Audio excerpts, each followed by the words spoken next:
Now, Dr. Anthony Fauci, White House Coronavirus Task Force member and National Institute of Allergy and Infectious Diseases director.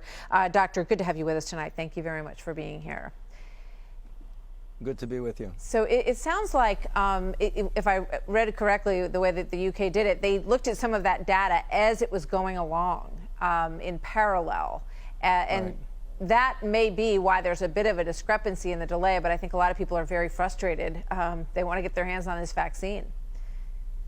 Yeah. Well, you know, I think that the way the FDA is, our FDA is doing it is the correct way. As you heard from Dr. Hahn, the commissioner of the FDA, we really scrutinize the data very carefully to guarantee to the American public that this is a safe and efficacious vaccine. I think if we did any less, we would add to the already existing hesitancy on the part of many people to take the vaccine because they're concerned about safety or they're concerned that we went too quickly. So it's almost a damned if you do and you're damned if you don't, because if you go quickly and you do it superficially, people are not going to want to get vaccinated. We have the gold standard of a regulatory approach with the FDA. The UK did not do it as carefully. They got a couple of days ahead. I don't think that makes much difference. We'll be there. We'll be there very soon.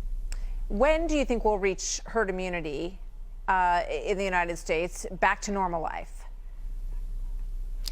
You know, it's not going to be necessarily a matter of time, but a matter of the percentage of people in the country who decide they do want to get vaccinated. Yeah. You know, apropos of what we were just mentioning about the confidence of the people have, the estimate is that you'll need about 70%, maybe 75% of the people in the country vaccinating to get that umbrella of herd immunity that'll get us really on the road very close to being normal. The sooner we do that, the better. If you look at the incremental increases in the vaccinations that will occur from late December through January, February, March, you'll get most of the people in the high priority group. As we get towards the end of March, the beginning of April, it'll be more the general population.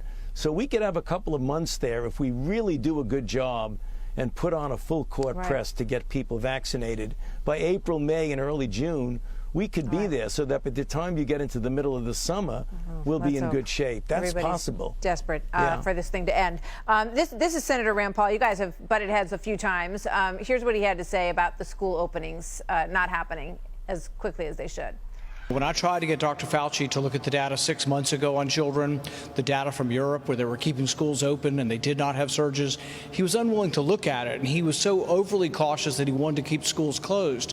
So there was data back from JAMA back in April 22nd and Lancet back in June 25th, basically encouraging that children were not big transmitters and did not suffer terribly when they did get COVID. So why have we been locked down for so long, Doctor?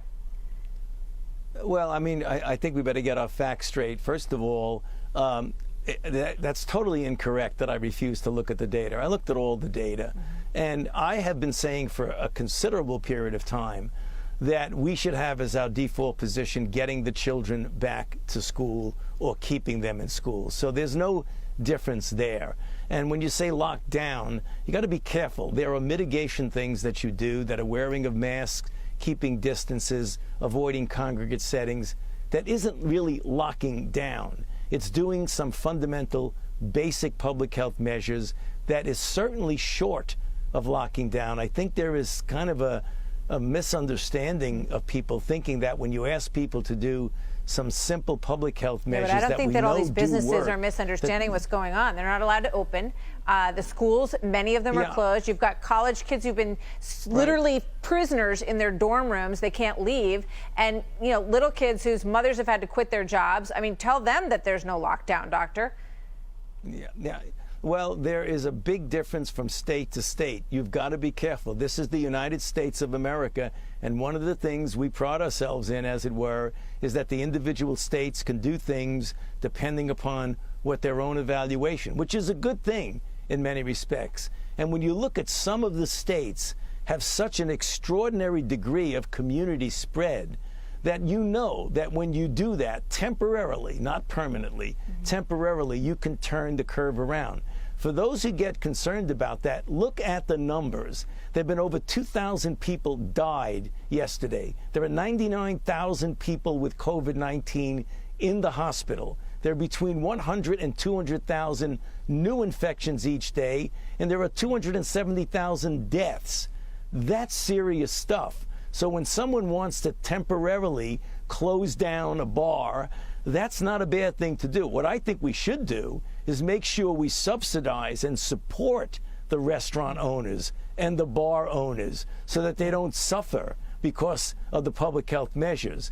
But don't get those things confused. It does help when you shut down things that are clearly I think the both seeding things are of true. the virus. We've got a very difficult situation with a surge in a lot of places, and you've got a very difficult economic situation on a lot of these companies, and tough times for these school kids as well.